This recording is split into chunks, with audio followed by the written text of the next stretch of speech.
One more drink, one more drink. You know in the morning for sure we gon' stink. One more round, one more round. It's 5 a.m., you pricks, the barkeep frowned. This is what we do, catch up for a few.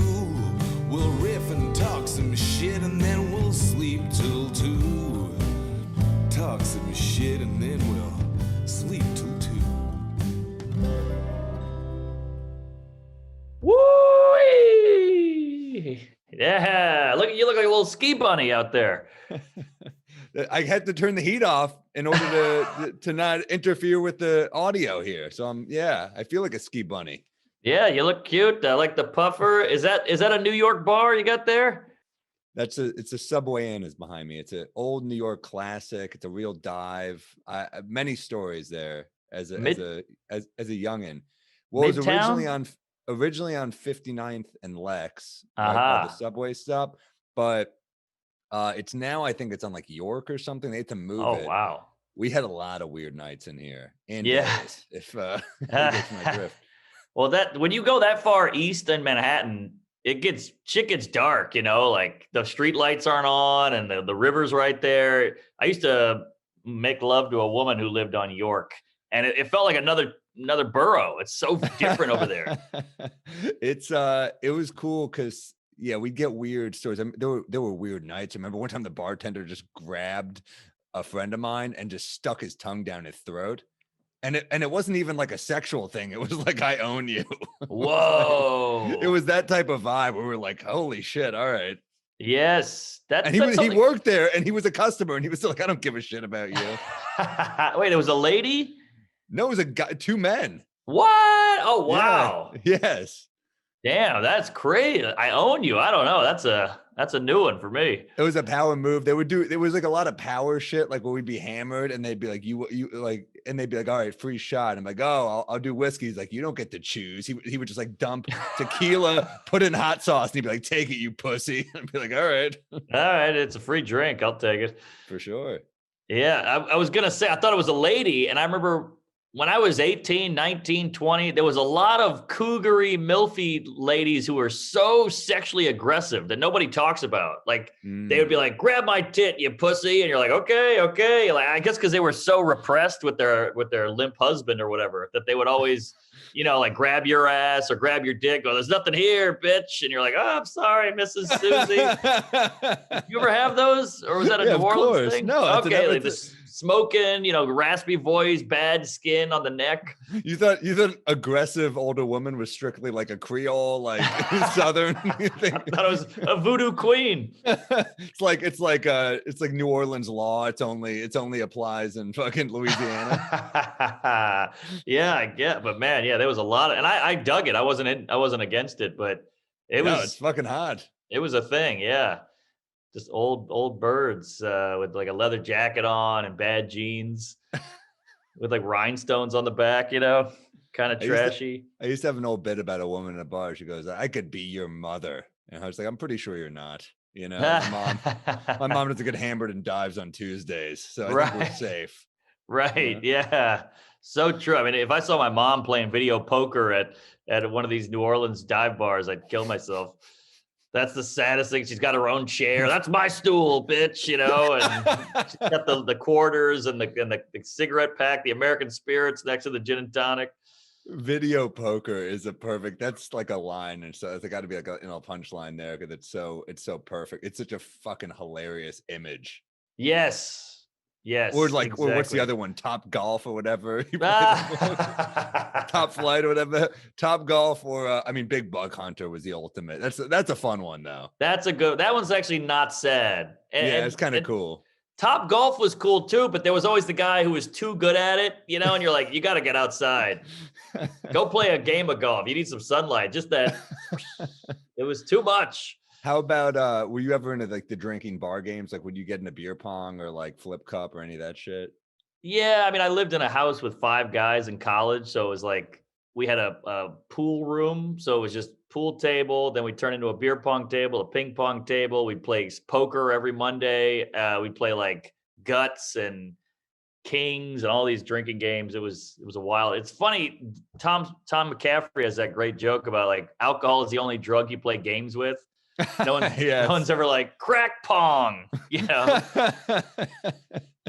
It's true. It's something about those games where like I do kind of miss them because they make you feel young again. But then you're like, oh yeah, I don't play this shit at this age for a reason. You're drinking so much beer when you do that shit. Oh, it's dude. so much. Do you ever do it with hard alcohol? I've done it before. It's a puke fest. It's always a mistake. You don't think it's that much. You're like, yeah, well, it's just like a tiny thing. But then you're like, did I just drink 6 shots like that? You know, exactly. It's crazy. Do you? This is next level dirtbag shit. But do you remember Power Hour? How did that go again? Every minute for an hour, you take a shot of beer, which you're like, oh, I can do this. And then after like 17 minutes, you're like, oh, the minutes are flying by and just shooting beer. You end up drinking like 12 beers in an hour. I was never, I was more of like a game guy, like Flip Cup. I wasn't really a Power Hour. Or we do like, if we be watching a show or something, we turn into a game. Like every time he says this, you got to do a shot or whatever. But I wasn't a Power Hour guy, no. It's bad news. By the way, you mentioned games, drinking games with that. People do that with this show. Somebody told me every time I do this, they drink. What? And every time you said something like baby, that's it, baby, they drink. So that was kind of flattering. That's awesome. I love that. I love this. And and then we got a lot of tweets and stuff, people mentioning that like they're sober and they still love the show, and that like they appreciated us shouting out sober people, because that is hard, especially this year, man. Holy shit. Yeah, I mean, we couldn't do. We're not that strong. No, God, you're right. It's a strong thing. It really is. I'll even try. Like, I'm not gonna drink this week, and then your friend's like, "Oh, you want a beer in the fridge?" You're like, "All right." Like it's that easy to turn me. It's such a funny thing where like I remember old movies like Casablanca I'd watch growing up and be like, Bogart, that's a man, internalizing his feelings and drinking himself to death in Morocco. That's a real dude, So but true. I mean, it was romantic.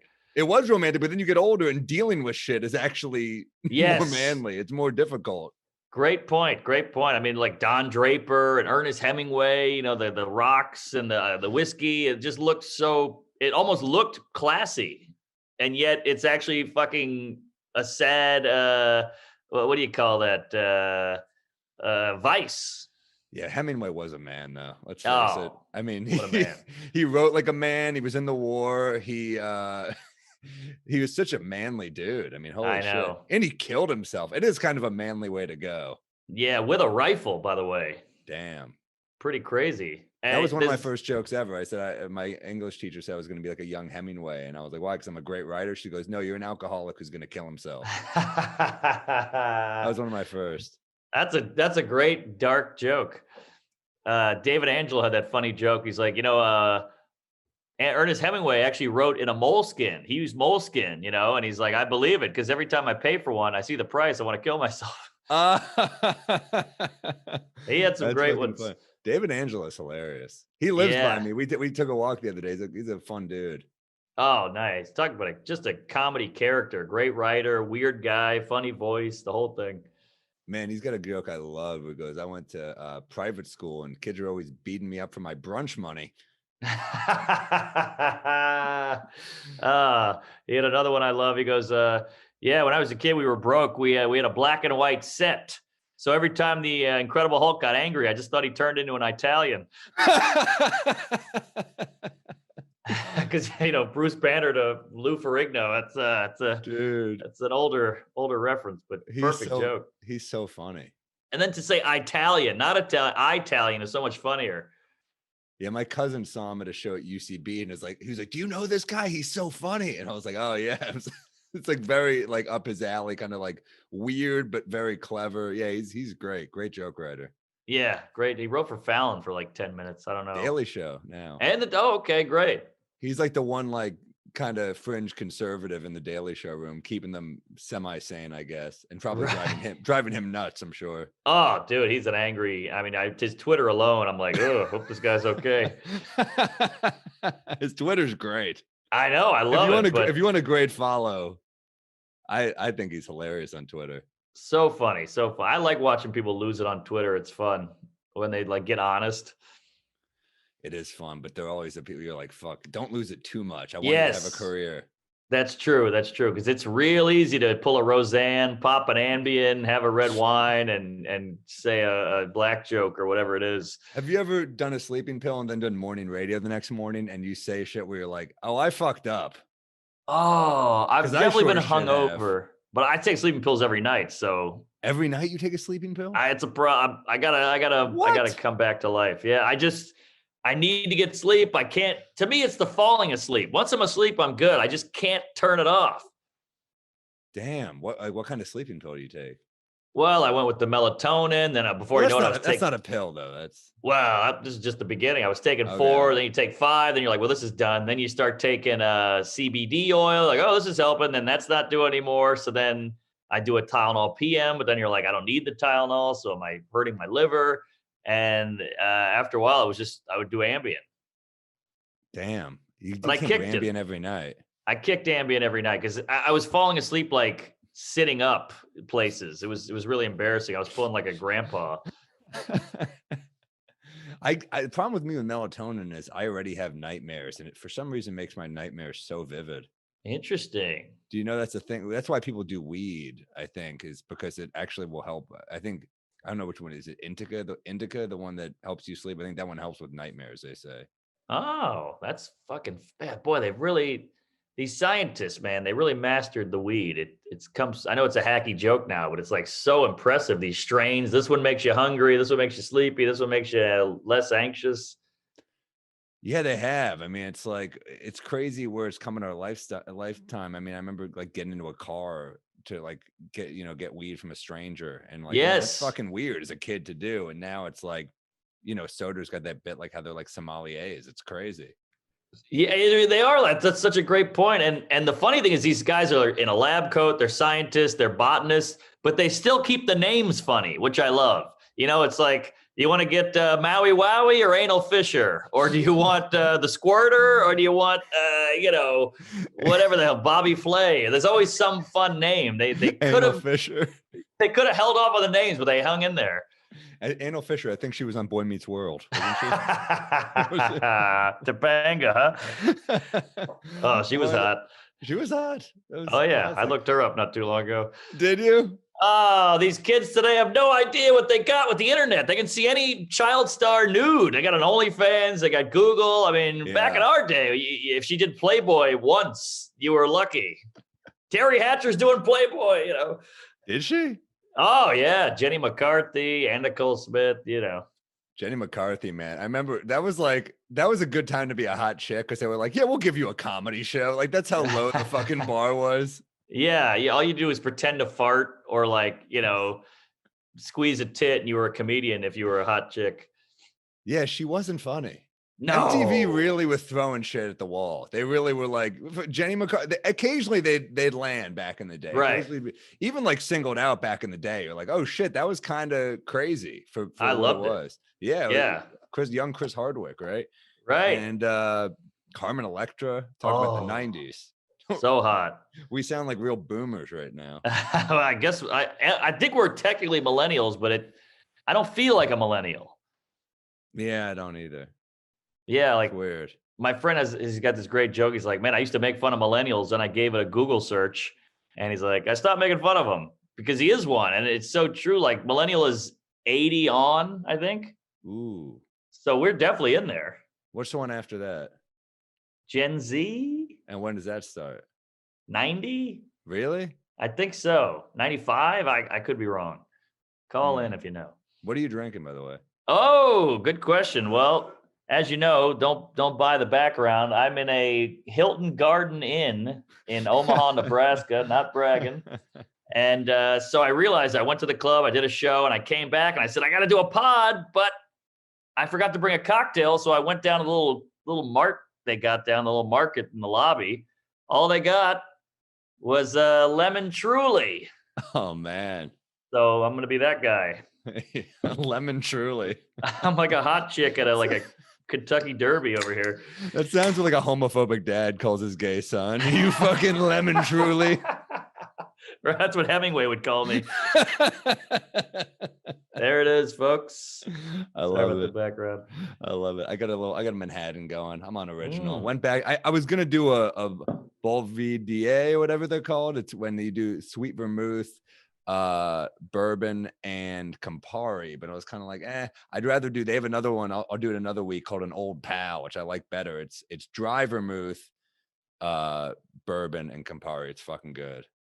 Can we just go on a limb and say that might be your favorite cocktail? Yeah, I like a Manhattan. It's a cocktail. It's strong. It's got a little sweetness. It's got a little tart. I love it. It's perfect. Perfect cocktail. It is great. It's not too much of anything. It's not too tart, not too sweet, not too strong, but it's got all the flavors. Gives you a nice buzz too. Like it makes you just feel. It's a good drunk for me. I've been doing wine a decent amount, like a little red wine in the winter, scotch in the winter. But man, it's cold out, snowing here, man. That's why you're stuck in Omaha, right? I know. I saw the photos, or I saw some news reports from New York, and man, it is coming down. It's like a whiteout out there. And I had a flight at 6 a.m. It's a nightmare getting out of Omaha. 18 layovers and a bus and a train and a tram and all this shit. And I got a text today. It's a canceled flight, so I had to like reschedule, and I'm sure that'll get canceled. So tomorrow's going to be a whole airport day. I can already feel it. Damn. I hate a stressful travel day, man. It's nothing Nightmare. worse. Nightmare. It's brutal. I mean, luckily, I got a phone and Wi-Fi so I can get some work done at the airport, but you just can't relax the whole day. Then you finally get home at like midnight and you got to Uber to your house. It's a nightmare. Fuck. Yeah. I don't miss that. I haven't been on the road in a bit, like flying in a bit, but I'll be back at it soon, I'm sure. Yeah, I miss it. Yeah, it seems like it's starting to open up a little. Yeah, I think it's going to open up a little. I mean, it's like people are getting the vaccines and stuff. I think the numbers are going to go down. I know January was like the worst month, but I think it's the worst right now. It's gonna go downhill, I think. Yeah, I think so. And like my mom has the vaccine, my dad has the vaccine, Same. Girlfriend's mom has the vaccine. So like it's getting around pretty good, I think. I know people are bitching about it, but if my mom's got it, that's a good sign. What any good recs? Oh man, this is gonna sound weird, but I was flipping through my cable package, if you know what I mean. I don't want to get too into it because I don't want to get yelled at, but I was flipping through my shit there, and I'm a big documentary guy, as you know. Saw a documentary on Lynyrd Skynyrd. I go, yeah, they're a popular band. I've never really gotten into them, but I'll listen. Sweet Home Alabama. Amazing doc. Blew my mind. I couldn't believe it. Damn. Give me some highlights. Well, it's called If I Leave Here Tomorrow, and it's just so crazy. Scene. We've all heard the band story. These guys meet up, they play in a garage, they do drugs, then they all of a sudden hit it big. But these are redneck guys from Florida. I thought they were from Alabama because of the song. They live in a shack on a river. They're all fucking alcoholics. Their dads are fucking rednecks and idiots. And they kill alligators and do LSD and have long hair. And they all fail out of school. And they just kept playing guitar all day long and drums. One guy was writing a song in and out of jail. They all get shot. They're all crazy. And they just clicked. And then I can't remember how they got bigger, but like one guy signed them. And then they opened for the Who. And then they just blew up. Oh, shit. But they're so cool because they're like redneck hillbillies, but they're all about progress. And if you listen to the songs, they're like pumping in. They got that song in Sweet Home Alabama. Birmingham had a governor. Boo, boo, boo. Apparently he was a big racist. Damn. So they're like sliding in all this subliminal woke shit in their hillbilly tunes. Everybody thinks it's like barroom drinking and there's a bit in there, dude. Oh, maybe. Like just modernizing that, like that's so fucking funny. Yeah, I mean they have a whole song about how guns are bad and like they've all been shot. They all have friends who have guns. QAnon had a message board. I don't know, something like politicians are all pedos. Yeah. That's fucking awesome, dude. It's good, man. It's really good, and you fall in love with them. They're so sweet and they're so humble. HBO or Netflix or what is it? Oh, that's good. I think it was Showtime. Oh, Showtime's got good shit, man. Good docs. Remember, you turned me on to that Kobe doc, Muse. That was pretty fucking incredible. Loved it. And Yeah. the Ron Artest one on Showtime's incredible too. Oh, I don't know if I saw that. Oh, it's incredible. What are you working on? I got a good rec. I just read this. Noir is like my escape right now. Like I've always been my escape, but like there's something about noir that's like it takes me to a different world, and the language is so fucking fun, and the dialogue. I read this book it's a classic. I've never read it. It's by Walter Mosley called Devil in a Blue Dress. Yeah, of course. I never read it. I heard it's a classic. I've never read it either. It's fucking great. It's incredible. Oh, really? It's like they made a movie about it with Denzel. But he was Devil in a red dress, wasn't he? No, Devil in a Blue Dress. Okay. Denzel plays Easy Rollins, who's a detective. Don Cheadle is like his breakout role, is like his tough friend. And it's a great fucking book, man. There's so many good lines in it where you're like, it's basically like a Philip Marlowe type detective story, but you add in the racial tension of like the late 40s, post-war. He served in the military, so he's got all this anger, right?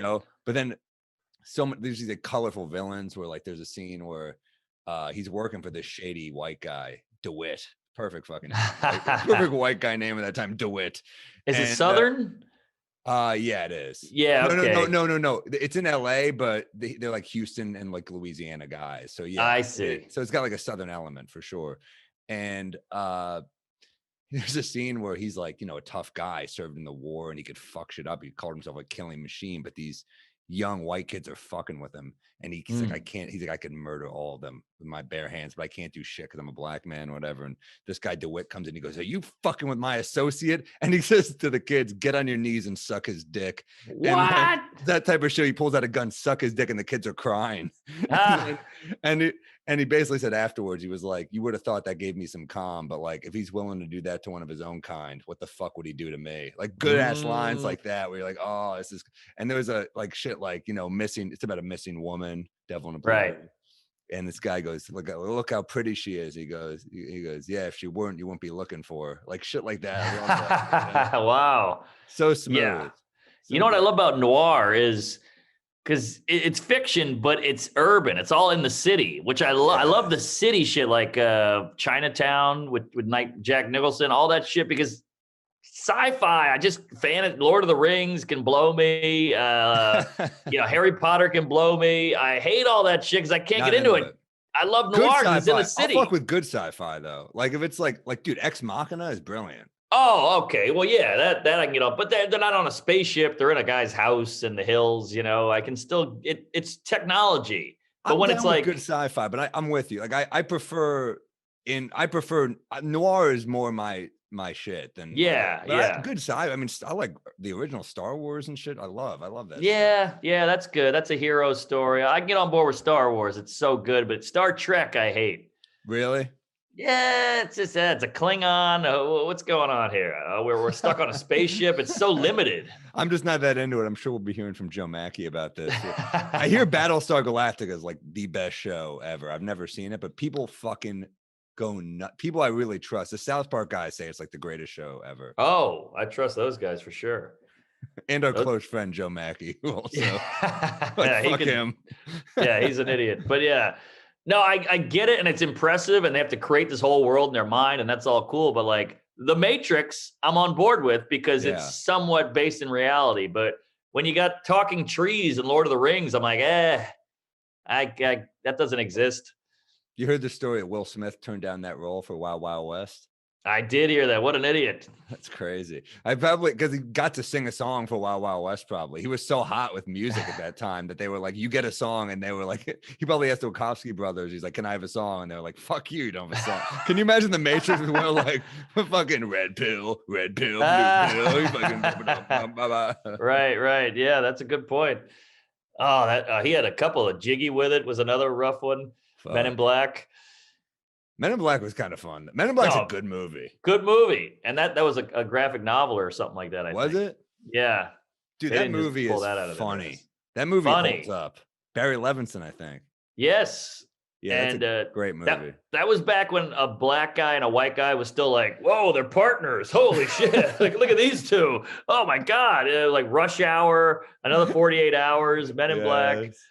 Yeah, but like the difference between Men in Black and 48 Hours is like 47 slurs.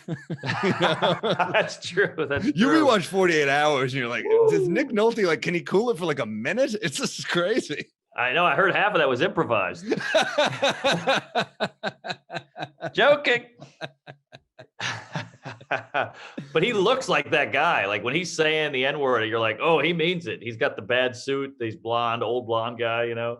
Yeah, that was 48 Hours is a great movie though. I mean, that was like a movie where the violence felt real. That character who was in trouble the whole movie, that bad guy who was just trying to like save his girl, whatever. Like that was a dark storyline. So like that balanced some funny ass shit. Yeah. Some real stuff, you know? Right. It still had some grit on it, but it still had like a lightheartedness too. It's really well done. Yeah, man. Eddie Murphy fucking rules. He Oh, really I said it before. I'll say it again. I don't think he should come back. I mean, he can do whatever he wants, obviously, but as a stand-up, it'll never live up no matter what. So that's a weird thing. Like we've talked about guys like the legends who die young and you're just like immortalized. Like it's not just comedy. Like you go to Cuba and it's like Che Guevara's pictures everywhere, you know, because he went out in his prime, and then you have fucking, you know, Fidel Castro lives forever. Right. You know what I mean? Right. Yeah, they It's can't like, kill that guy. You go out at the peak. Yep. That's who you are forever. Like Bill Hicks is Bill Hicks. So true. I mean, he even has a bit about it. Like, what if you saw Hendrix now doing like an AT&T commercial or selling fucking Depends or something? Like, how sad would that be? And he epitomizes that with his early day. Died at what, 33? Yeah, well, Bill Hicks. I mean, like, think of all the greats that died around that age. I mean, Jesus aside, you've got like Bruce Lee. You've got, like you mentioned, Hendrix. You've got fucking Janis Joplin. Like all these legends Kurt who died Cobain. super young. Cobain's a big one too. Yeah. Is that because like how he could have changed? Maybe. I know, turning into a dad and all that, and becomes like a Fox News guy. Yeah, he'd have a podcast about, you know, how much Pearl Jam sucks or whatever. Oh, Bill Hicks he'd be a podcast. He'd be like, Jay Leno did a fucking Doritos commercial. He sold his soul. Then cut to like a minute later, he's like, which reminds me, Adam and Eve is having a discount sale on I know, that's so weird to think about, because he would definitely have a podcast and it would be huge, but you still got to do ads.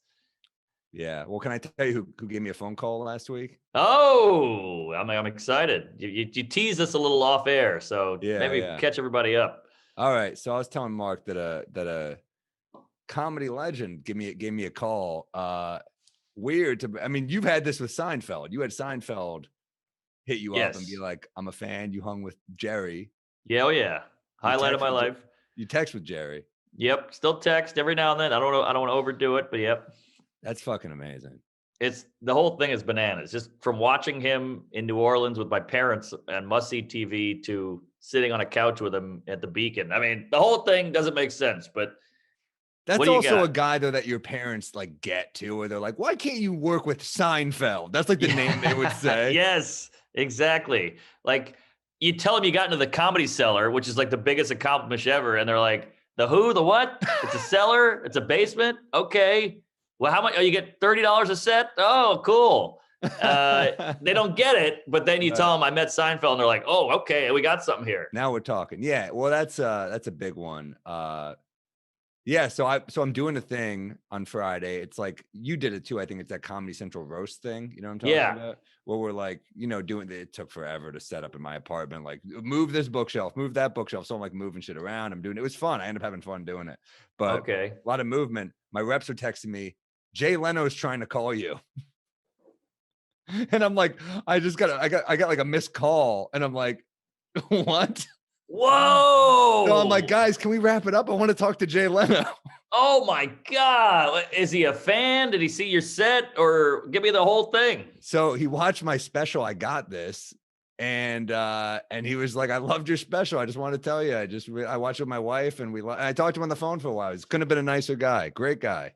I mean, this is I love Jay Leno. Me and List always talk about Leno because biggest misconception is that Letterman is cooler than Leno. Leno is the cool one. You think so? Oh yeah. I mean, look, Letterman had the better TV show, obviously better late night talk show, but Leno still does stand up, by the way. Yeah. Letterman gave up stand-up a long time ago. Talked Letterman, about that. He mentioned that. He said he's doing Zooms. He's doing Zoom gigs. What? Yeah. Oh my God. Also, you do Letterman. He's ice cold. He doesn't talk to you. Leno comes in your dressing room. He goes, "How you doing? What's going on? What have you been up to?" And then like, "How long you been doing it? Where do you get up?" And all that shit. And he wants to talk to you. And he like gives you notes and he compliments the tags. Whereas Letterman just goes, "All right, see you. Get out of here."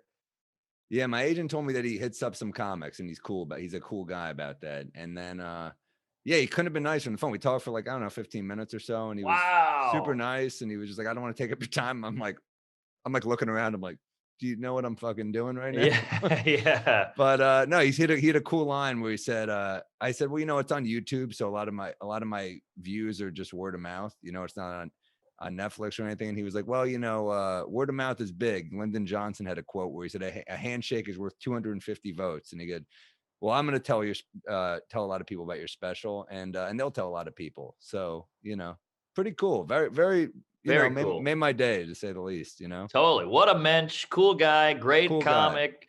That is so odd. Did he quote any bits or did he say, "Have you ever come I'm to trying LA?" to remember. Or? He said one. Yeah, he said, he's like, "Well, maybe I'll see you around sometime." He didn't like no hard plans, but Sure. weird time to make plans. But he said, You guys are doing a pod together now? Well, he said he quoted a bit about how I said I can't drive, and he thought that was really. He's like, I laughed out loud at that. Like, I'm a big car guy. I was like, "Oh, I know."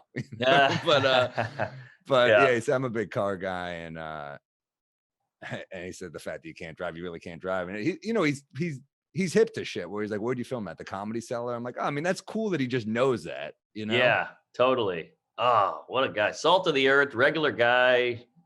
I read his book when I was a kid. I read Leading with My Chin when I was a kid. I mean, it definitely a cool thing for sure. Super cool. Wow. That's I said it before, I'll say it again. It's the great thing about stand-up is the lack of pretension. Some barroom guitar guy's never gonna meet Mick Jagger, and we could still meet Seinfeld or Leno or whoever. Super cool. Chris Rock, whatever it is. Yeah, no, it's pretty crazy. And that's one that I told my parents. And my parents my dad, it's rare that my dad calls me. He's like, what did he say? Yeah. With like that type of shit. So I was like, oh man, that's pretty cool. That's fucking awesome. And the hilarious that you missed the call too. Hilarious. Because I'm fucking like moving shit in my apartment. Well, I'm like, is this good for the shoot? Yeah.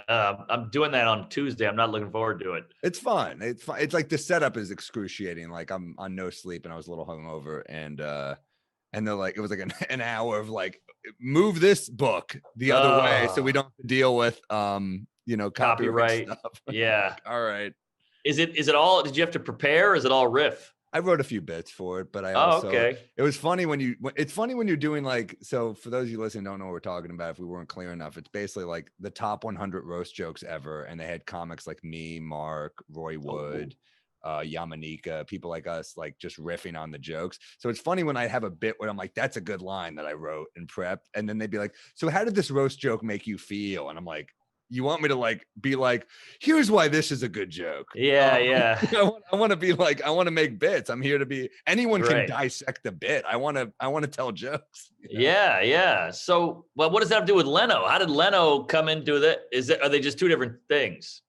What do you mean? Like, did Leno, is he doing it too? So he wanted No. I think he just caught it on YouTube. I think it was like came up with like recommended or something. Oh, that's amazing.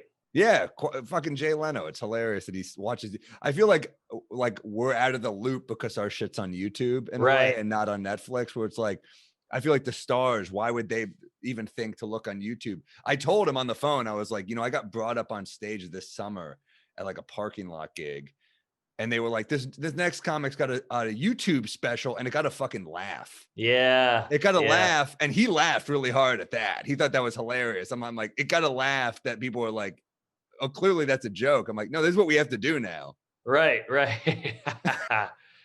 Yeah, he's seen like, look, I like Jerry. I know Jerry, but I feel like Leno feels easier to hang with. Jerry, I'm still on kind of pins and needles the whole time, but Leno, I feel like you could kind of let your guard down a little bit more. I think part of it is kind of like, this is how I look at it now, man. Like my friends are my friends. Like you're my friend. I have my friend group, and then those guys, it's like, it's all house money. It's like, whatever. It's great. It's awesome. it's almost like cool to just say you've talked to them or met them, but like I put no major stakes in the conversation, because I'm like, unless it goes horribly, which would suck, right? but, of course, but you know, that's a healthy way to be, because I put way too much and I'm devastated. It's like almost like a hot lady I'm texting that I am in love with, So that's way smarter, because I put all my chips in, and it never pays off. I just think like it's great that we have these stories and we get to tell these stories and stuff. And it's like, these legends, like I remember like Jeff Ross would tell me stories about like Buddy Hackett. I'm like, to me, that's fucking cool. But that's so cool. But yeah, it's another thing Leno said. He's like, these old school comics. He was talking about how much he hated like Last Comic Standing, because he's like, they're like, be funny in 2 minutes. He's like, that's not comedy. Right. That's not comedy. I'm like, oh, it's cool to you guys like that say that. But he's like, that's not, he's like, I forgot who he brought up, but he said someone who would take like, he's like, go up and watch this first comics. It takes like a minute and a half to get to the first punch, but the punch destroys. He's right. Like, that was how comedy was. Yeah. And now it's like, And I think he likes punchlines, but he was kind of like the hunger, maybe the appetite is off. I don't know. Interesting. Yeah, you can tell he loves it. I mean, for the people who don't know, I'm a big Leno fan, and he would go back in the late 70s when there weren't a ton of comedy clubs.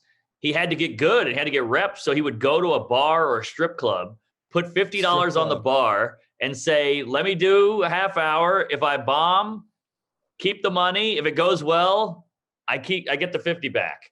So you don't have to lose any money. And they would go, okay. And then, a couple times he did okay, kept the money. A couple times he lost it. It's like a pool shark, man. Yeah. I mean, what a badass move. Like, I just got to get up. This is one way. Well, he knew he had material. I saw him once go up at the Improv, and he was funny. It was good material. Really? Yeah, it was cool. It's probably like 4 or 5 years ago. He goes up in a blazer, looks like old school, but like he got him. I mean, it's cool to watch a legend just go up and do his thing. And I was like, yeah, this is pretty sweet. He's a pro, and he's great on pod. He did Rogan. He was great. He did a O&A like back in the old days, and he zinged everybody. He was running the tables on these. He would like zinged Opie and zinged Jim, making fun of how Jim looks and how they're like not real men. Jim's like, oh, I can't change a tire. He's like, Jesus Christ. Yeah, I'm eating here. Come on, you pussy. It was so funny. Do you see when Louis was on panel with him and Louis goes at him and Leno went back? That's a great, it was a great exchange. It was great exchange. It was like two dudes who just are like, just at the top, like, just like, we're fucking quick. We're good. Yeah. Clearly they liked each other. It wasn't like malicious, but it was fucking like Louis came for Leno and Leno's like, nah. Yeah, man, fucking comedy. At least we get good stories and shit, Yeah, here. Everybody, here. All you hear now is it's being censored. Oh, what's Sorry. Hey, toast. To a new beginning, baby. Yeah. Drink up. Here. That's a new segment you mentioned. We should toast I think something. a toast is fun. We could come up with like funny toasts and shit. Well, that'll be our next week. Well, that'll be our homework. We'll come up with it. All right. I got one already. I mean, I already texted it to you, but I'm toasting the GameStop guys. Good for them. Those fucking nerds on Reddit who beat the system. Here. Good for the people that got in and out early. The rest of you, it's a pyramid scheme. It's going to fall. But to the early people, well done. Well done. I mean, I think that rocked the foundation of finance as we know it. Yeah, we'll see. I don't know. We'll see. I don't know, but it is hilarious. I'm not going to act like I didn't see that and laugh my ass off. I love it. I love seeing the guys on like MSNBC in the tie, the old guy with the white hair, like, this is unbelievable. This is inappropriate or whatever the fuck. And you're like, shut up. You got billions. GameStop is fucking it's a hilarious one to pick, because it's like, it's Blockbuster, but for video games, basically, right? Exactly. Yeah. The real loser are the GameStop employees, the fat guy with the zits who's like, wait, I don't get anything? I still work a fucking 9 to 5 shit job. And you mean my hourly wage didn't include stock in the company? This is bullshit. I know, exactly. He's got to go back home to his ferret, and the whole company's through the roof. Man, is Electronic Boutique still around? That was one too. They all crumble, I feel like. I mean, I feel like everything like that, like, it's just like Borders. Think of like anything that you go to get that's a big, like, dude, going to Barnes and Noble feels like visiting a dying relative. You're like, this is not going to last long. Let's just enjoy the time we have together. This is so true. on its last legs here. Barnes and Noble's cool too. I like the coffee shop vibe. Yep. I like being able to. To some degree, I miss Blockbuster. Like I miss the experience of going to pick a movie. Yeah, same. I mean, it was a great date thing. You go to Blockbuster together. You can comment on all the cover. I worked at Blockbuster for like 3 years. Did you really? Yeah, I was just such a movie douche. And I was obsessed with movies. I was in Louisiana with nothing to do. So I said, hey, let me get a job at Blockbuster. Horrible job, by the way. I thought it was going to be like movie job, but it's just you just work in a library, basically. You know, you're just putting shit back on the shelf in alphabetical order. And everybody's got late fees. And you're like, hey, you owe Wizard of Oz from 1949. He's like, fuck you. I'm like, yeah, you owe 10 grand. The guy's like, so it was mostly that. 10 grand. But yeah, I loved Blockbuster. That was super cool. And then remember, what was it? Kim's Video, or what was that one in the Village? St. Mark's, legendary. Yeah. Yeah, that shit was fucking awesome with the posters and the CDs and the movies. They had everything. You could add like fucking Asian movies and snuff films and all this shit. Classic. Faces of Death. So much is gone, man. So much. Yeah. So much of New York is, I mean, of everywhere. I mean, like that's, cool indie shit doesn't last long. No, I'm in Omaha, so they're 10 years behind out here, but I went to the mall and you're like, oh yeah, Hollister. What the fuck is that? And I was going to say Hollywood Video. Oh yeah. It's like PacSun and Spencer's and the fucking, what's the one with the high tech gadgets? They always got the armchair with the cushion and the foot rub. Oh, Sharper Image. Sharper Image. That's still here. You're like, wow, it was like a throwback. Damn, that's hilarious. Yeah. 10 years behind. Yeah, maybe 20. But it's weird. I mean, it's sad, but it's true. But I like going out. That's why comedy is great, because you got to go see it. You got to go. I mean, you could see our specials, but, we're doing crowd work and you're riffing on this and that and talking about the town. Like, entertainment, luckily, is pretty much mostly live.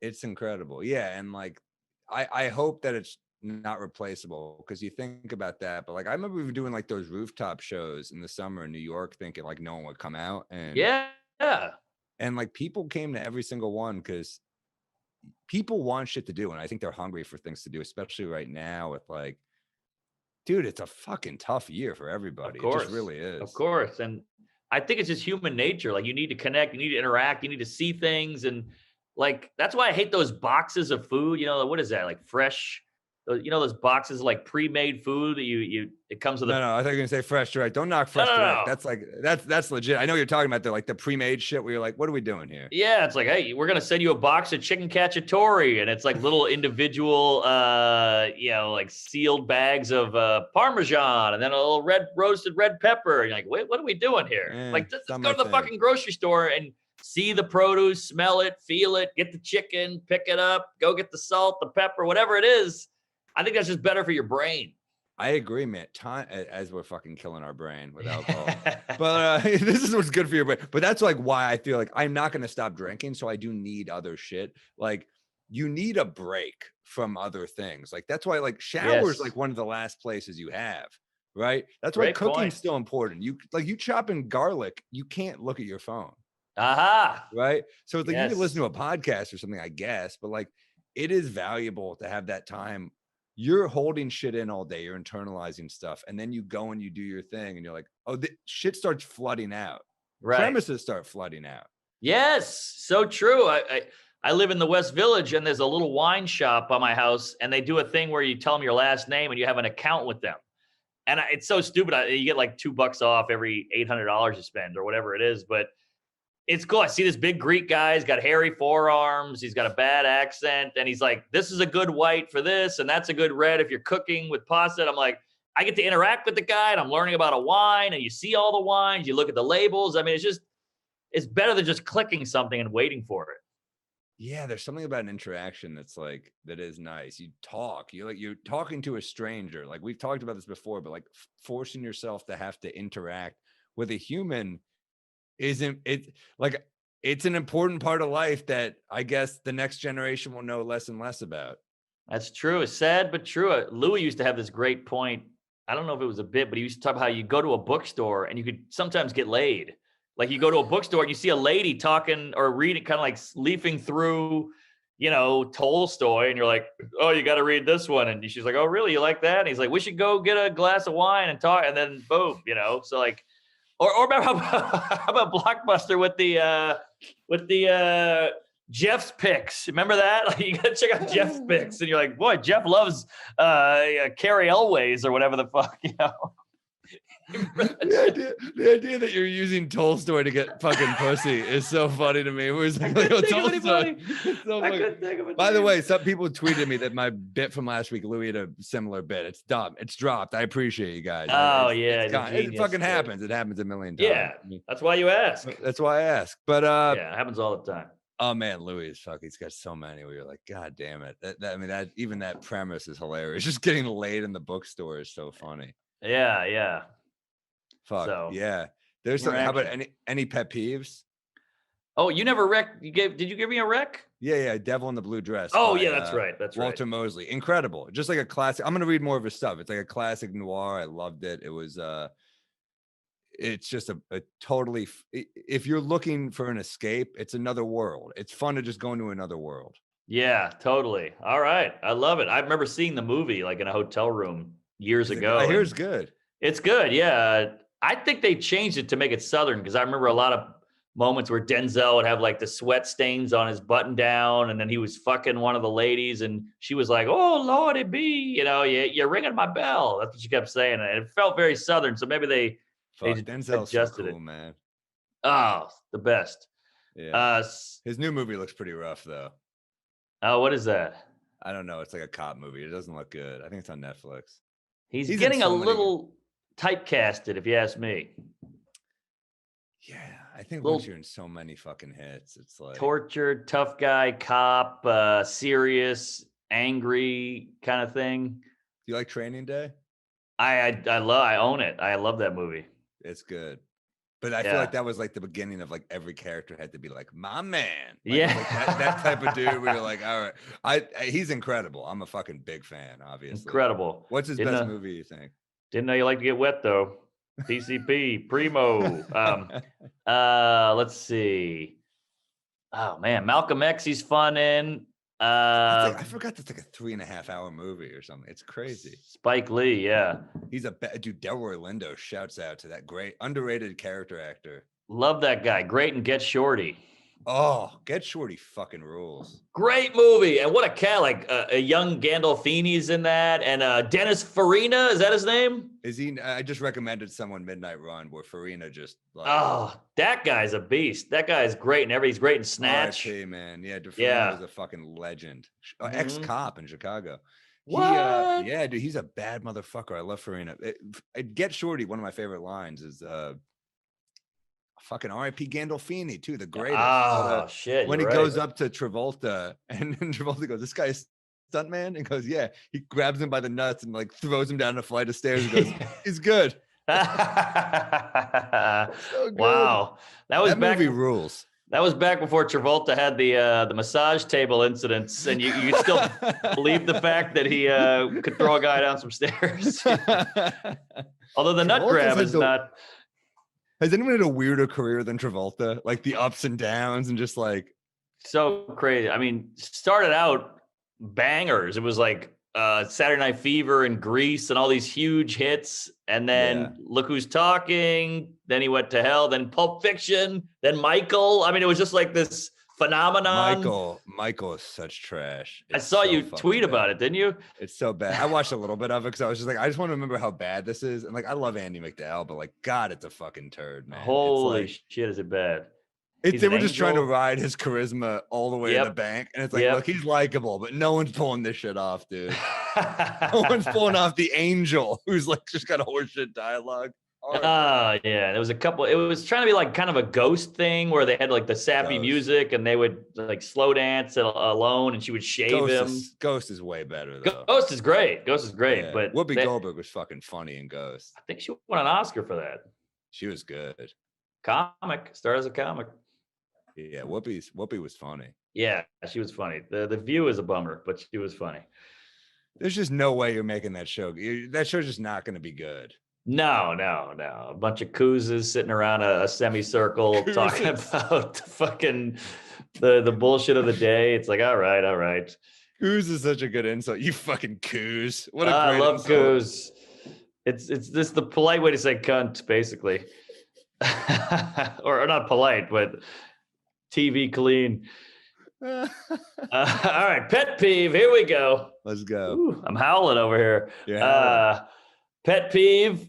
I did a podcast with a guy, and nice guy, but he said, "Can you meet me in the park at noon?" I said, "Yeah, you got it. You want to do it face to face with some Zoom You're the mics?" nice guy. You're the nice guy. Well, yeah, he was very convincing. But so I'm a guy. You say noon, I'll be there at noon. It's 11:52. I'm walking there, and he goes, "Hey, where you at?" And I go, "Oh, I'm heading over there." And he goes, "Oh, all right. I thought you were late. Like, I got 8 minutes." And he's like, "Okay, just I thought you were gonna be late." And I'm like, "You said noon. You called me at 11:52. I was so pissed. I don't know why that pissed me off. Like, you're yelling at me, and I haven't even done anything wrong yet." Some little dick shit, some insecurity right there. That's what he's basically doing is being like, I'm nervous you're gonna blow me off, and I'm putting that on you before you even get there. Yes, exactly. And it really rubbed me the wrong way. I called him out when I saw him. I got there like 11:56, but yeah, I'm like, I'm still early. You should have looked him dead in the eye and done another lap. I got 4 minutes.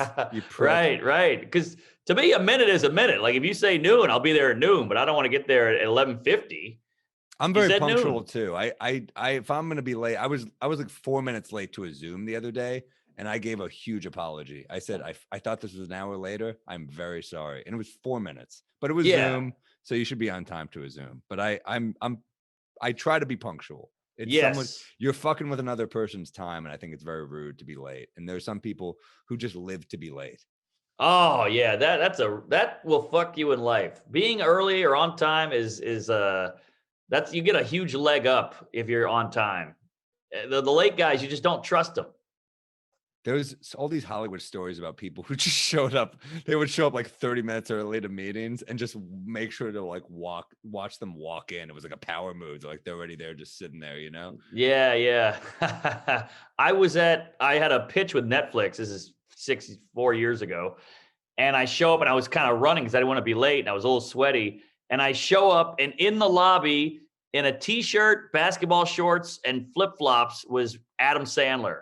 And oh my God. This motherfucker is 20 minutes early, looking at his phone, dicking around, scratching his balls. And I'm like barely making it. So I was like, I got to get my shit together. And that's why he's where he's at and I'm where I'm at. And, other factors, but yeah. He's the coolest. Coolest guy. Worst dresser on the planet.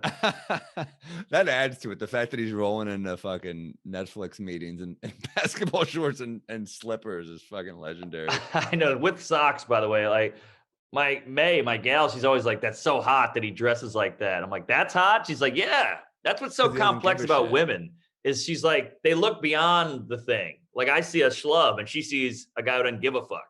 Well, here's what it is. If you're successful and you dress like shit, women are like, he doesn't care. If you're a bum and you dress like shit, they're like, you're a fucking loser. That's a great point. That's a bit. It's all about who you are. Like, she thinks that's hot because he's hot. Adam Sandler is a fucking, it's like when women are like, I like a guy who's a dick. It's like, no, you like a fucking successful dick. You don't like a dick cashier at Walgreens. That's so true. You like a dick fucking guy in a suit who's drinking a martini at the bar and pulls in 12 mil a year. That's who you like. Exactly. Yeah. It's like the creepy guy at the office also happens to be ugly. The guy giving you the weird massage, you're like, oh, Greg looks like, he's bald and all this and fat and old. But if Zach with the fucking gel in his hair and the Armani suit giving you a massage, you're like, I'm in. If Joe Biden sniffs your hair, he's a creep. If Tom Hardy sniffs your hair, you're wet. All right. Let's be fucking real. Come on. Yeah. Right. Here. If Tom Hardy sniffed my hair, I'd be wet. I mean, he's a talent. He's great. Have you ever seen that movie Lock? No. Dude. All right. Highly recommend it. It's like a 90-minute movie. It's the entire movie takes place of just him in his car. Every other character. It's insane. Like, I love movies that are like, we're going to do it this way. I know it sounds insane. They pull it off, dude. It's literally Tom Hardy just taking phone calls the entire movie, but it unravels his fucked up plot. And he is so good. I love that guy. Well, he's such a great actor that he's enough to carry it, like Exactly. Phone Booth with Colin Farrell didn't really have the same cachet.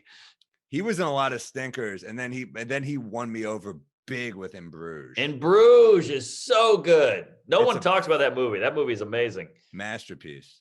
And weird and quirky and funny, but dark and a little different. I mean, that was a really who's that director? He's done a few good Martin things. McDonagh, genius. Fucking genius. Playwright. Genius. He wrote this play called The Cripple of Inishmaan. I'm probably butchering the pronunciation of that city, but like it's the funniest thing you'll ever read. It's like the dark. He wrote like his classic is like Pillow Man. That's like the famous play. He had all these great plays, but like his big movie was Seven Psychopaths was the next one. It was good. It wasn't as good. Then he did the one with Frances McDormand that was like super divisive and polarizing. It got Oscar nominations. 3 Billboards. 3 Billboards, yeah. I liked it. People hated it. But I thought it was cool. I mean, I love the cast. I think the first one's the best, In Bruges. Yeah. The cast is great. Rockwell I love, and Frances McDormand's a great actor. But yeah, I felt like that one was a little forced in some points, but I thought it was good. Dude, his brother did a movie called The Guard. Have you ever heard of that? No. It's Brendan Gleeson and Don Cheadle. It's incredible. It's really? It's like In Bruges vibes. It's really fucking funny, and it's really, I mean, Brendan Gleeson is like the coolest. He's just the coolest. I don't know that guy. He's in Bruges. He's the fat guy. He's the main guy. Yeah, he's great. He's incredible. His son is this big actor now too, but Domhnall Gleeson, he's in everything. He was in Brooklyn. He was in Star Wars. He was. That's right. Literally every movie. Is he British or Irish? Irish. Yeah, I think Irish. He's like an Irish Donald Logue. Remember Donald Logue? He's a great actor. Great actor. You don't hear about him. Look him up. Give him a goog if you don't know him. He was in every TV show, every commercial. The Tower of Steve? No. Oh, it was that was like his breakout movie. He was like a fat ladies man. It was funny. Oh wow. All right. He's a great actor, that guy. Great actor, funny, great comedic actor, really good. See, we know about all these guys that don't get any love. We respect quality. I think they've had good careers though. I think like they made money, and I think to be a working actor is so hard and to beat the odds. And I think he is probably still working. I would think he's so good. Yeah, I'd hope. And then you always forget about this Broadway, there's off Broadway, there's all this like summer stock and Shakespeare that we forget about, but that's quality work for an actor.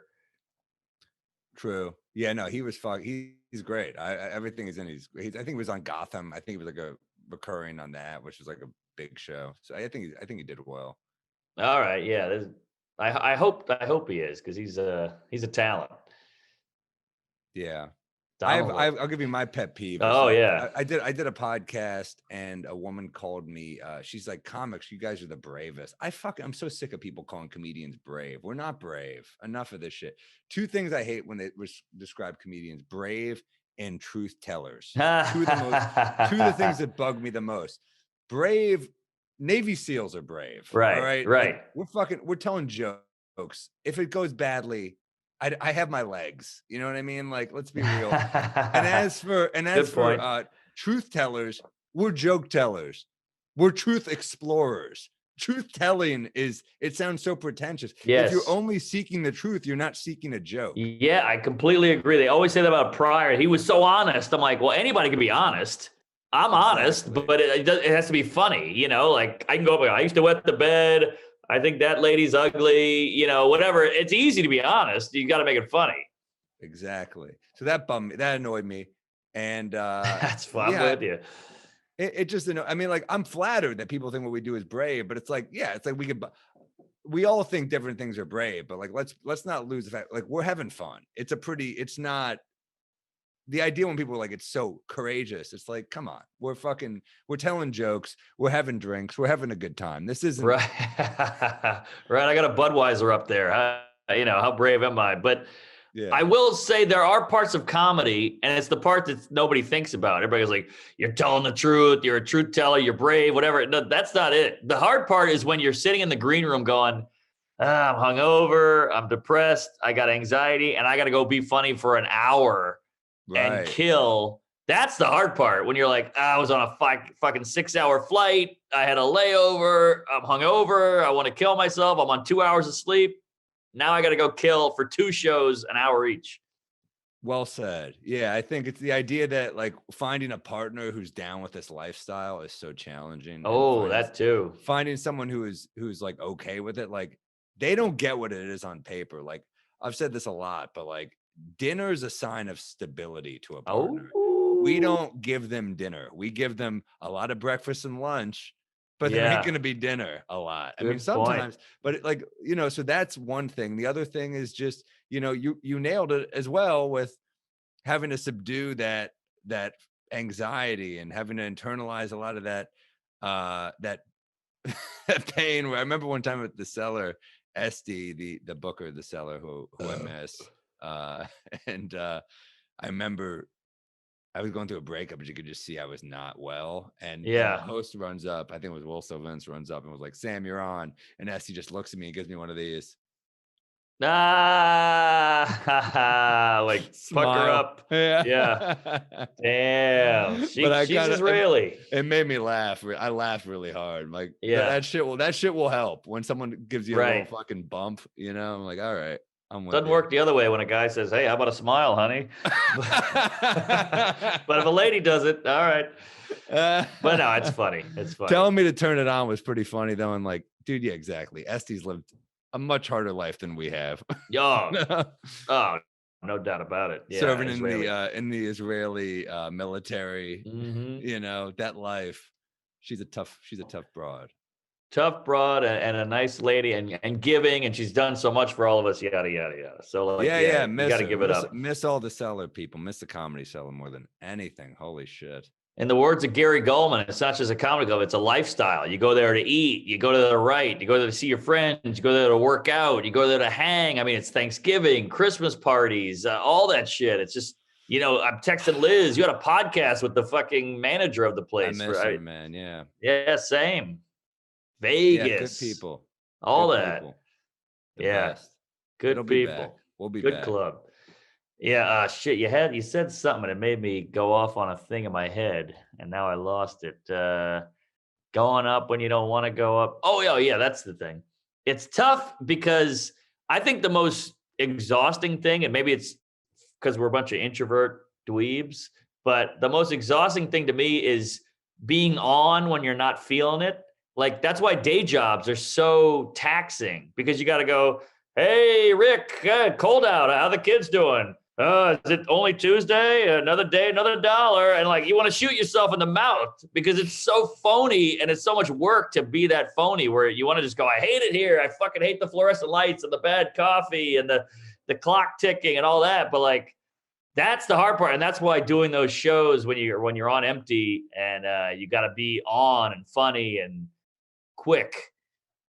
That's a good point. Yeah, it's. I mean, as I just mocked that this is like not just truth telling, but like there is an honesty in our field. Like when you work at a bar, you're drinking. There's like this kind of calm reality that we've all kind of agreed upon. We're like, yeah, we're not going to bullshit each other the same way you would in an office. And that when you do tell each other shit that you probably wouldn't tell in an office, right? Where you're like, yeah, I had this bad breakup or something. People know shit is going on where they might not know otherwise. And a bar setting makes it all kind of like less weird. Also, the fact that we work at night, I think something about like night is almost like it brings more of a reality to it. Yeah. At the end of the day, it's kind of like, you're kind of like, who gives a fuck, right? It's kind of like, it's over, right? Yeah. The morning, it's weird to be real in the morning, right? Yes, completely. But at night, you're kind of like, yeah, it's the end. It's like, it's the end. That's a funny way to put it.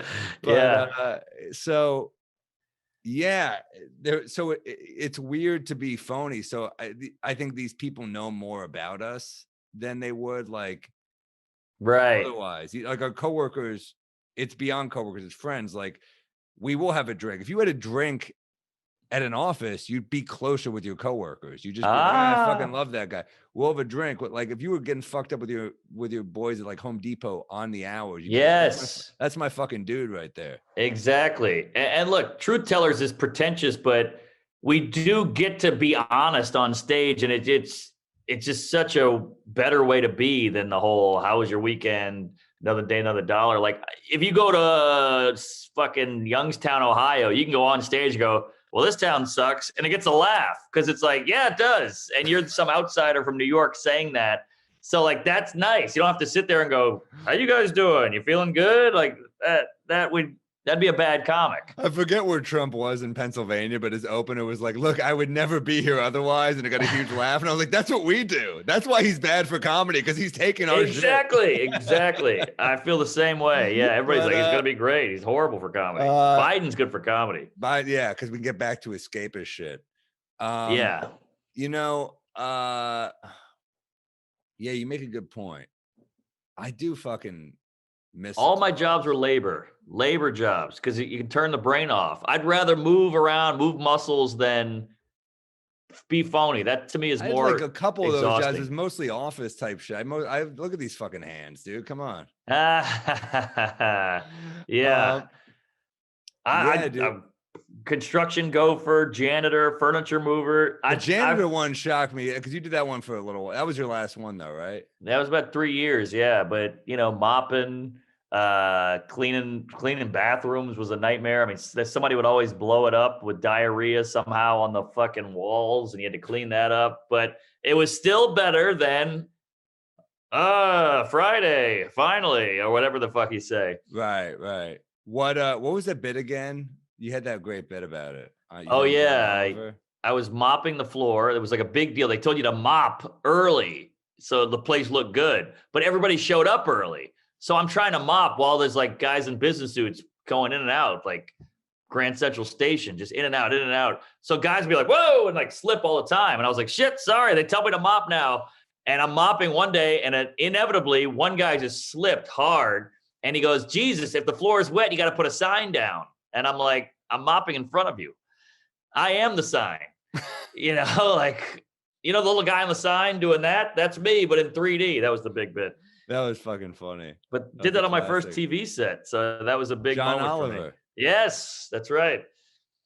That was fucking Comedy Central back in the day. Yeah, when it mattered. It was me, Che, Lawrence, St. Germain, Emily Heller, Shang Wang. It was a great, Wyatt Cenac. That's a great show. Great group, yeah. Damn. Marin was the headliner. Damn. Yeah, that was cool. That was Che was trembling. It was so cool to see Che then, because he was brand new. We were a couple years in. We had some shit under our belt, but Che was like a year in or 2 years in. Wow. And he just got picked because he was so charming or whatever. And he fucking murdered. Yeah, he was good out of the gate. He was a phenom, but he had to have a beer backstage because he was like shaking. Damn. Do you ever do that? You do that a lot? Nah, never do that. Never drank before taping? No, I did it in the beginning, like in the old days, like open mic days in New Orleans. I was trembling. I was so nervous, but I got really drunk one day and I said, I'll never do it again. On a taping? No, I just in general. I try not to drink before a show. Not even one? I'll have one maybe as I'm walking on or on stage, but I won't like pound a few in the green room or anything. Yeah, I'm the same way. I'll do like maybe one, but yeah, I'm with you. Interesting. You do it on a taping? I have. I remember like I did a Conan, I think it was my second Conan, and yeah, I had a couple whiskeys in the green room. What? And it was probably my best set. Well, there you go. It was like a one where I was like, wow, that was really good. I was so loose and confident. Was it, I need a few whiskeys, or it was just there and you had one? It was just I said, oh, I'd like a whiskey, and they said, oh, we'll get that for you, and they did, and I had one. I was like, I'm having another, and then I just felt loose. And that was like back in the days when I really like ran late night sessions on the ground. I mean, we got to a point where we got too busy to do that, right? Right. Well, like I'd run it, but I didn't have a chance to run it. Like, I mean, it used to be everything to us. Oh yeah. Oh yeah. It's funny how these late night sets, the views are just fucking shit now. I was just talking about this with somebody. It's the credits at a comedy special or a comedy show are like so in limbo because like a late night sounds good, but it's meaningless. You know, it's almost like a resume thing more than it is an exposure thing. You know, but like you can go viral on a fucking TikTok and that way more people see it. Isn't that But fucking yet weird? it's not impressive. But yet a Tonight Show is kind of impressive. Is there some clout to it? I guess because you have to get picked. Maybe that's what it is. I guess. Yeah, you're right. I mean, also really bad shit will go viral. You have to remember that. When you see Yeah, something, you're like, you'll look at something and you're like, 3 million views. This is so unfunny. I know. So I guess that's part of it. But you're right. It's not like doing the Tonight Show with Carson anymore. I mean, shit. No. One Rogan or one viral video, all that shit is way more helpful. Your Last Fallon was fucking great, though. Really? I felt like that was one of my weaker. Were you talking about the boat or before that? Oh, I love the boat. Oh, all right. Thanks. It was so weird and unique. I love weird kind of different shit. Sorry for the rapper there. I'm pouring myself another drinky. Ooh, is that brand new? Yeah, this is our friend Jamie. She came to my gig the other night in Scotch in Chelsea. Yeah, a little Manhattan action. I'm mixing it on air. No ice in this one though. Oh, that's Jamie Lynn. Shout out.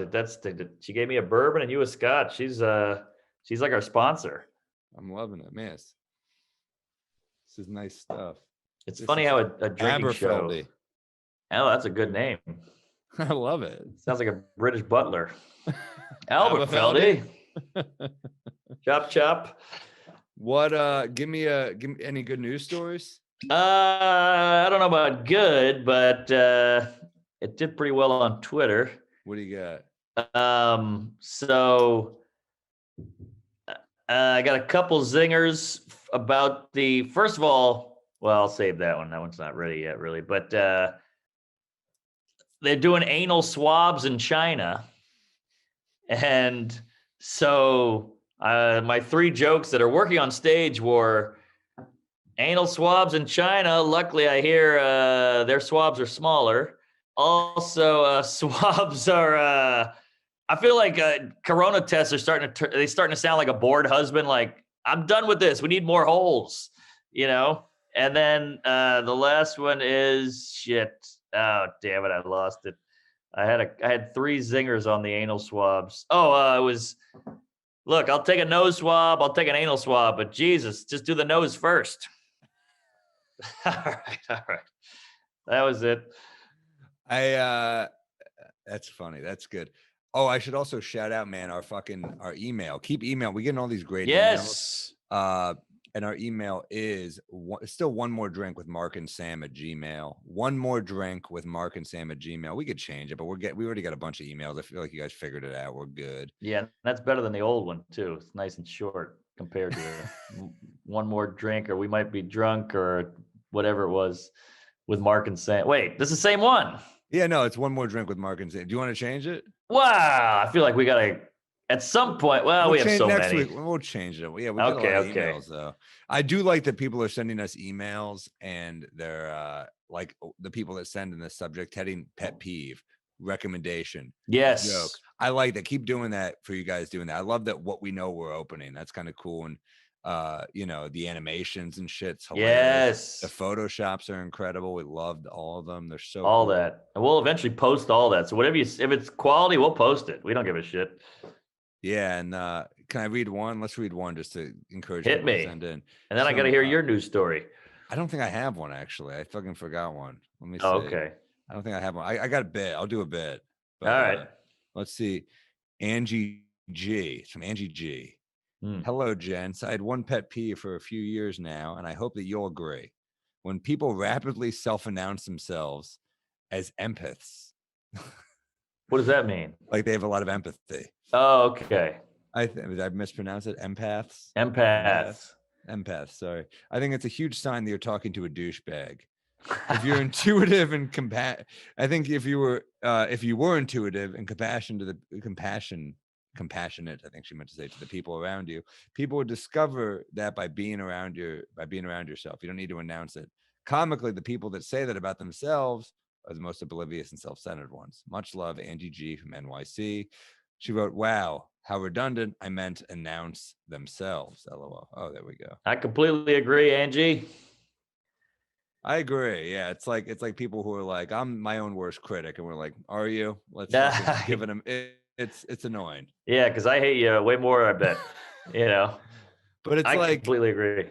yeah, and people that are like, I'm very empathetic. I remember I went on a date with a girl once, and she was like nonstop. Like, she's like, I got to go to.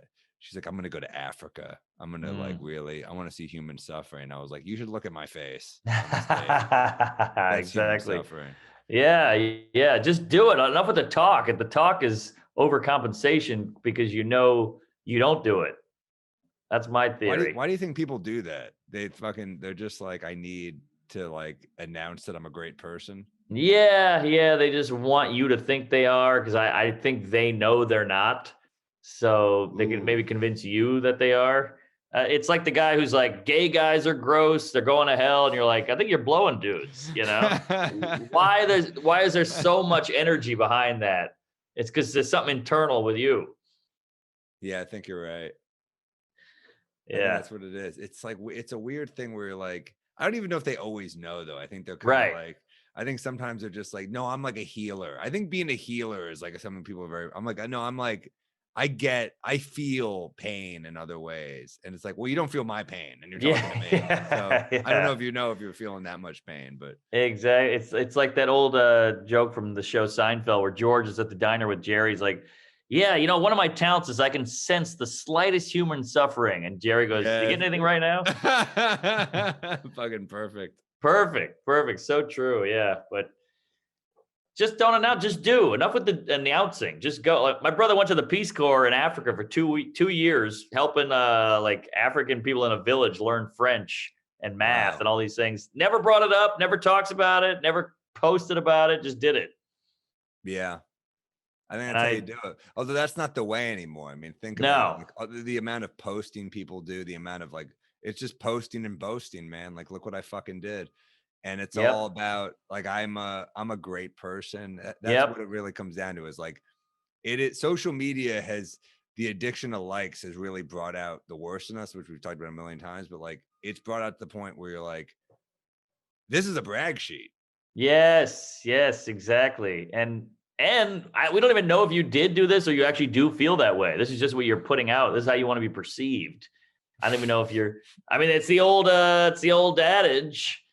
I don't even know if it is old, but I might have made it up. It's like, if you do a good deed and don't post about it, did it happen?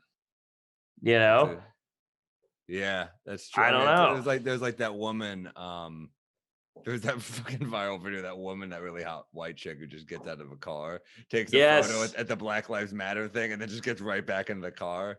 Yeah, with the drill on the plywood. Like, that's the most telling 2020 like, this is who we are as a person summed up in one piece of shit video.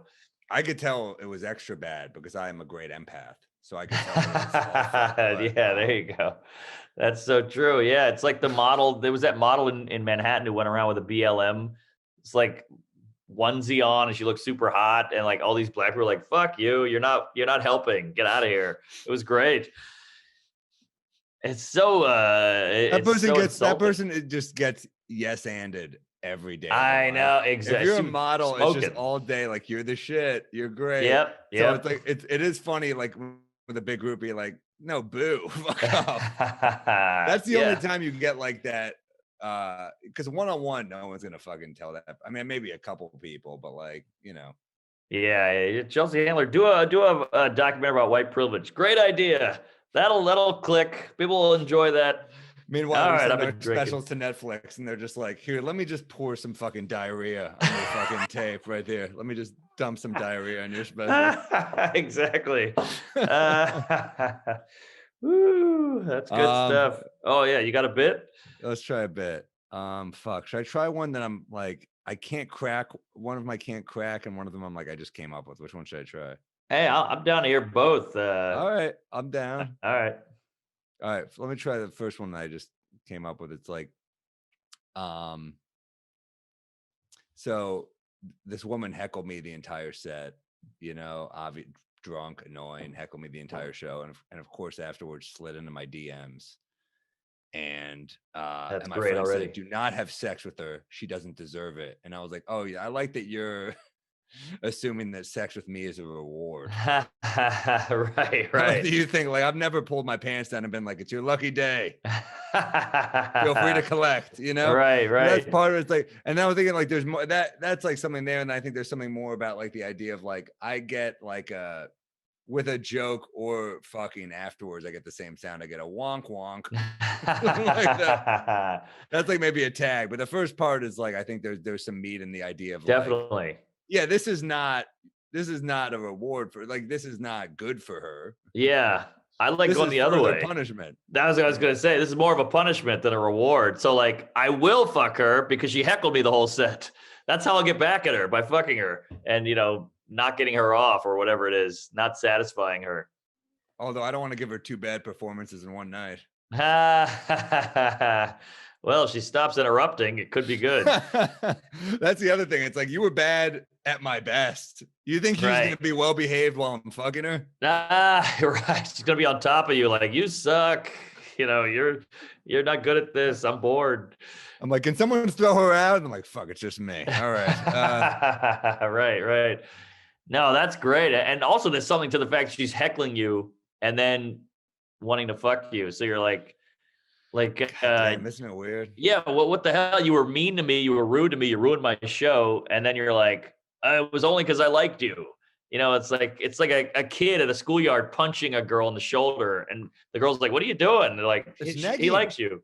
That's what women do. They nag. I mean, young people do it. I think women will nag you now. I had a bit about it in one of my specials. Like it's gonna be hard to top because it was like fucking boom, boom, boom. But like there was something about, for me at least, but like there was something about there's something about like nagging. I remember talking to this girl and she was like, I feel like I'm funnier than you. And I was like, oh, okay. Like I'm just like, all right, whatever.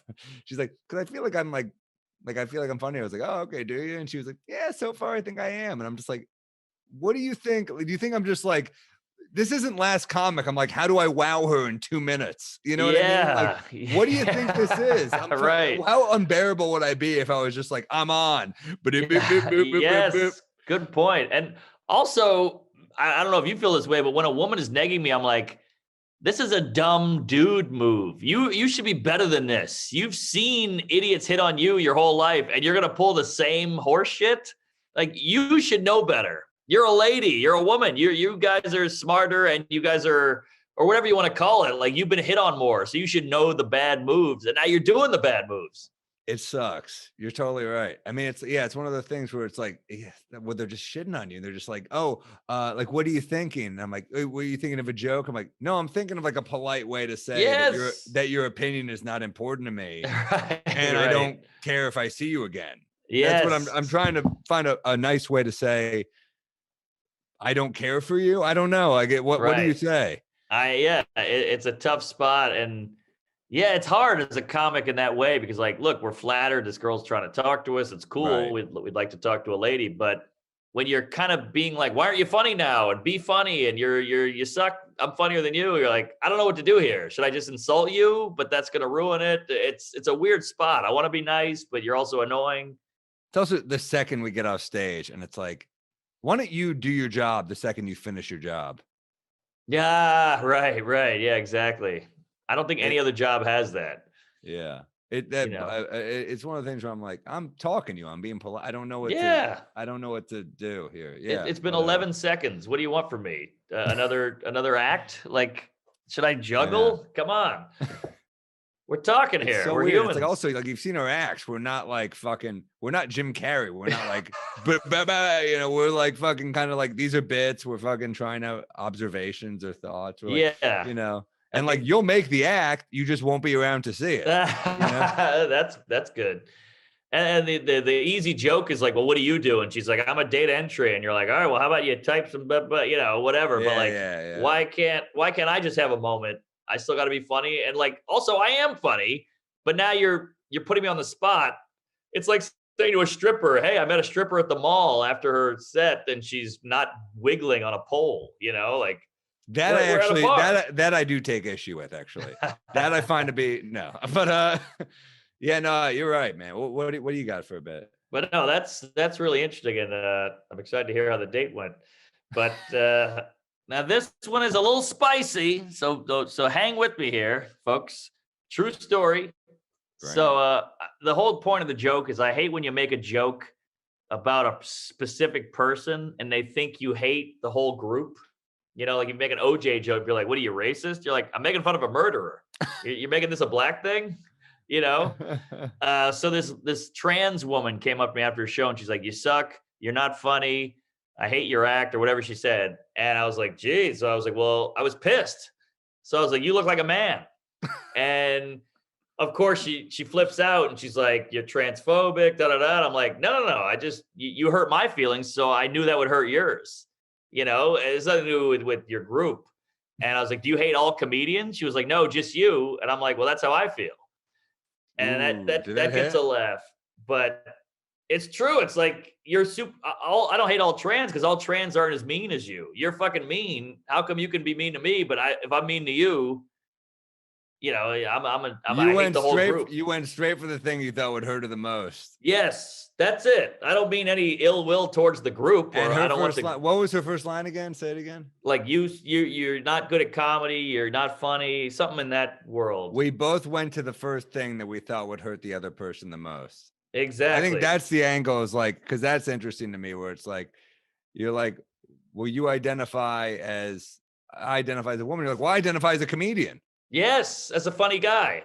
That, to me, that's the angle, is like, we both said the shittiest thing possible. Right. Because you can call me ugly or stupid or gay or whatever, but comedy I care about, just like you care about, you know, transitioning or whatever the fuck.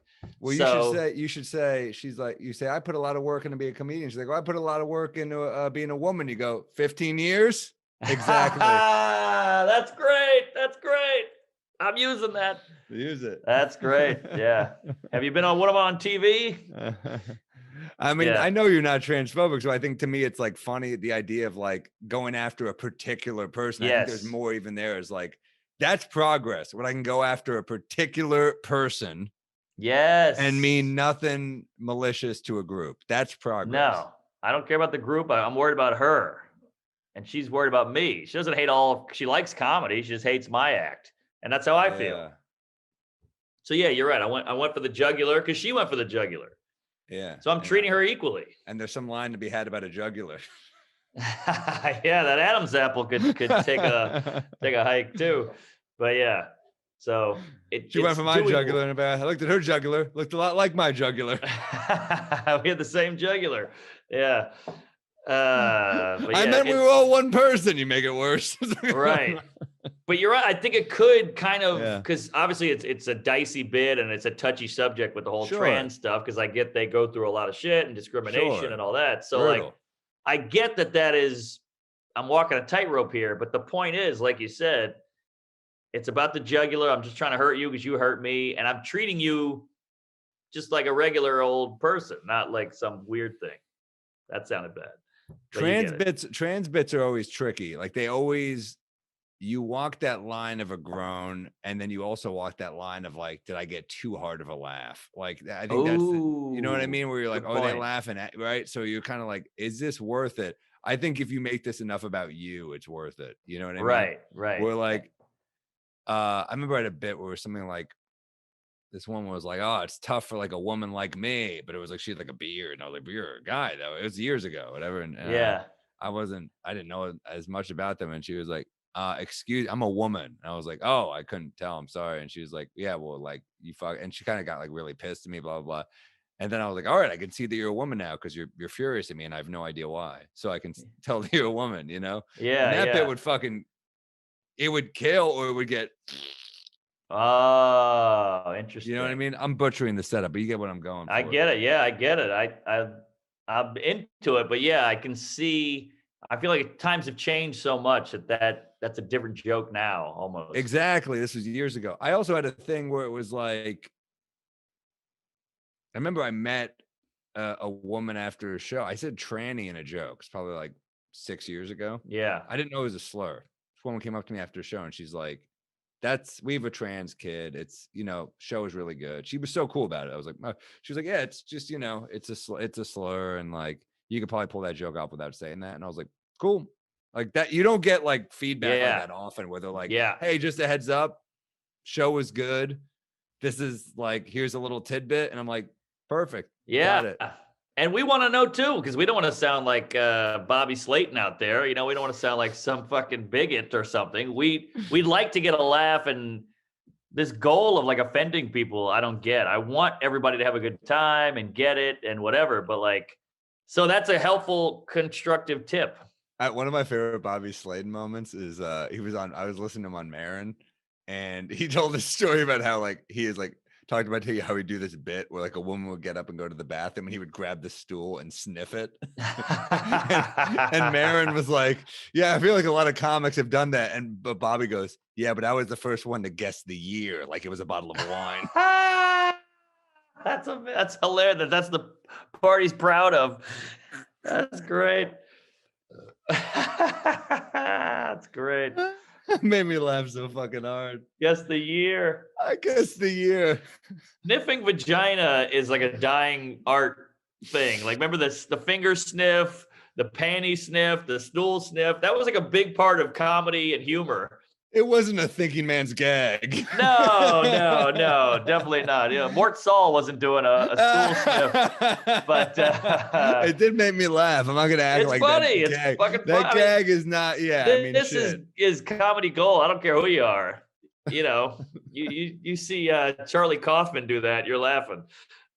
Fuck, Charlie Kaufman's such a genius. Oh, genius guy.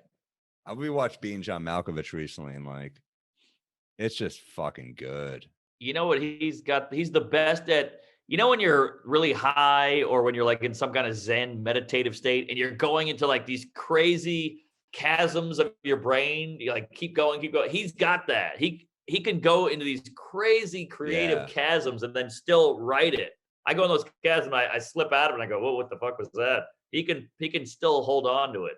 I'm with you. I think I get scared. I think I get trapped. But same. Something about how he goes to these like that. Some of those holes. Like also the fact that he's just like John Malkovich is just like boys with Charlie Sheen in that movie. It's so fucking random and funny. Like that movie just rules. It's just so fucking weird. But, oh man, Catherine Keener in that movie, so sexy, hot. So hot. I know. I wonder what that was, because she's not hot in other things, really. But she is though, kind of. She's just like she's a great actress, so she just knows how to like be whatever she is. She's just always amazing. I saw her on a flight once, and I just panicked because I got out of the bathroom and she was right there, and I go, "I love you." Wow. And she goes, "Oh my god, thank you." I was like, "Oh, you're the best." Sorry. And it's like, walk by. She seems like a real. She just seemed like a nice person. Yeah. She seems like a real person more than like, you know, you meet, I don't know, like Carmen Electra, we mentioned her. Like, I feel like if you meet her, she's gonna be like, "Oh, geez, all right, whatever. Yeah, thank you." She probably gets it all day long, but Keener feels like a real person. Yeah, I mean, Carmen Electra, anyone who fucked Dennis Rodman, we're like, you probably are not going to be as easy to hang with. Yeah, you got some demons. You know? Yeah. Part Native American, by the way. Carmen Electra? Yeah, I feel like anytime somebody's like really hot, there's like a Native American thread in there. Interesting. Yeah. That's an interesting theory. Oh, they're just so interesting. Look, I've been doing a deep dive on Native Americans on YouTube because I watched that new Tom Hanks movie, News of the World. It's okay. It's a little different than I thought it would be. I went in thinking this and it was that, but it's good. It's good. It's a Western type. I heard the book is really good. I can see the book being better because it's a lot of like, it feels like 8 different movies in one and they had to make it work. So it's heavy, but it's good. Fuck, Tom Hanks rules, man. Yeah. Yeah. You know, I feel like the last great Western I saw was probably like the True Grit remake was solid. I thought that was a good movie. I'll tell you, 3:10 to Yuma's amazing. Never saw it. Oh, dude, you would love that. That's the remake Christian or the Bale. original? The remake. Okay. And then Tombstone is great. Tombstone's cool. Unforgiven is great. Unforgiven. Yeah, so there's a couple great Westerns out there. Wyatt Earp is pretty good. Didn't see it. Pretty good. But yeah, Native Americans, man. I think we have a weird, warped kind of perception of Native Americans. What do you mean?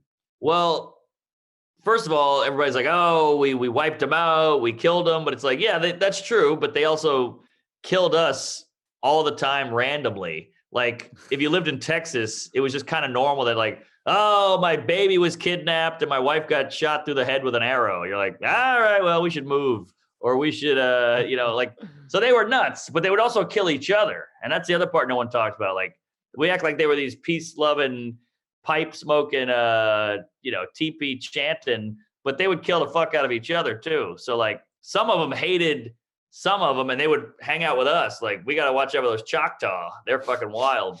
But we'll hang out with you, and we want you to protect us. It's pretty interesting. This podcast took a turn, man. Well, I got no beef with them. I'm just saying it was a wild time. For sure.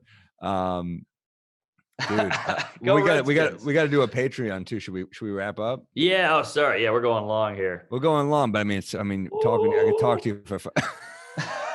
All right. I've been drinking here. Yeah. Let's do a Patreon. This is a fucking banger. Well, remember to subscribe on our Patreon as well, which is just patreon.com/we-might-be-drunk-pod. Follow our new Instagram at We Might Be Drunk. Follow both of us on all the socials and shit. Yes. Watch our specials. I'm in Jersey this weekend. Stress Factory, February 4th through 6th. Mark, what do you got going on, man? I'm doing a Soul Joel coming up. If you haven't been out nice. to Royersford, PA, it's one of the better outdoor situations going. It's great. Yeah, really fun. I got some good nights coming up in Raleigh. That's in a few. Funny Bone in Dayton. So if you're in the Syracuse Funny Bone, that's gonna hurt. Albany Funny Bone. I'm doing a whole Funny Bone run. What's that? It's gonna hurt your soul. I know. I'm not looking forward to it. So good people, come out. We gotta drown out the fucking weirdos and pillheads. We're grateful for it, and we're grateful for all the listeners to this. I mean, I feel like this is like new, but people are listening, people are liking, and that's great. Yeah, it's hitting a nerve, and there's a lot of drunks out there and a lot of ex-drunks, and we love you all, and keep drinking, keep listening, tell a friend, get on the Patreon. And email us at One More Drink with Mark and Sam at Gmail, because and remember to label which one you're throwing us, a wreck, a pet peeve, a joke, whatever. But man, I'm loving these, so we really appreciate you. And follow the Instagram. Cool, man. All right, thanks for listening. Thank you.